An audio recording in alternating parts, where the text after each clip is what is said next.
Is Al-Aqsa in danger? It's one of the holiest sites in the world. And most controversial.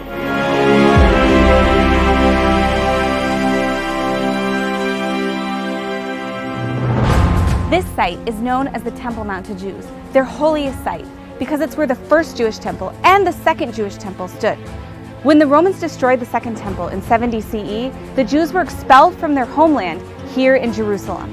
On top of the Jewish temple remains, at the same site, Al-Aqsa Mosque. The third holiest site in Islam was built in 705 after the Muslim conquest of the Levant.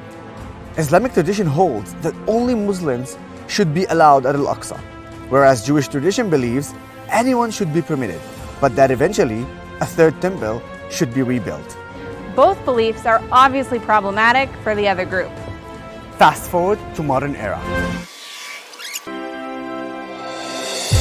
In 1967, when Israel reunited the city of Jerusalem, The IDF gave control of Judaism's holiest site, the Temple Mount, to the Jordanian Waqf as a gesture of goodwill. since then, it's Jordan's Waqf that sets the rules for Al-Aqsa. Not Israel. Yet there's a common myth that Israel is forbidding Muslims from one of their holiest sites. Are they? Let's take a look. First, the Waqf doesn't allow non-Muslims to enter the compound, except for one entrance that's open to non-Muslims, and only at certain times. There is also no shortage of restrictions on non-Muslims who do visit. See this list.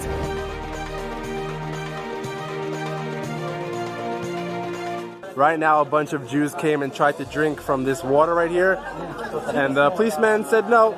Said you can't drink here are the rules, but of course this nice Arab woman is drinking. We were told that we can't drink from the water because we are Jews. For example, non-Muslims are strictly forbidden from praying at the site. And if they're seen doing so, they're removed. It's actually Israel's police who work with the Waqf to enforce these regulations and to respect Muslim religious customs.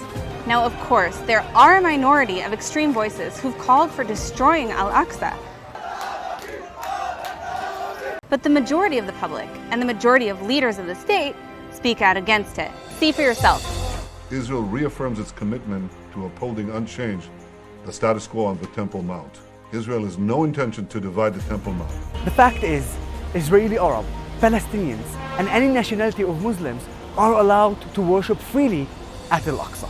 In 2018, Israel welcomed a record number of Muslim tourists from Egypt, Jordan, Morocco, Qatar, Saudi Arabia, UAE, Algeria, Indonesia, and other Muslim countries. And in 2019, there were even more. For Palestinians, Israel grants thousands of additional permits just to Muslims to pray at Al-Aqsa during Ramadan and during the holy days. On Eid al-Fitr this year, 100,000 Muslims, including thousands of Palestinians, prayed at Al-Aqsa Mosque when non-Muslims were forbidden from even entering the compound. So why do so many people claim otherwise?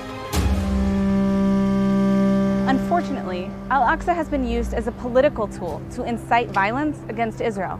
Before the State of Israel even existed in 1929, Hajj Amin al-Husseini, the Grand Mufti of Jerusalem, spread rumors that the Jews planned to destroy Al-Aqsa, resulting in a massacre and ethnic cleansing of Jews in Hebron by angry mobs. More recently, in every year since 2017, Hamas has called on Muslims to defend Al-Aqsa, claiming it's under threat, even when there's no change in the status quo.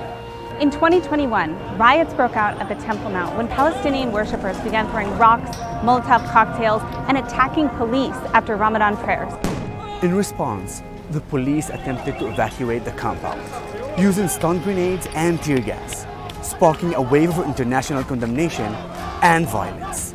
The result, another war between Israel and Gaza after Hamas fired rockets at Jerusalem. For decades, Arab leaders have used the myth that Al-Aqsa is in danger to fuel violence. In 2000, it was even the trigger for the Second Intifada. Yet who ended up paying the price for the Intifada?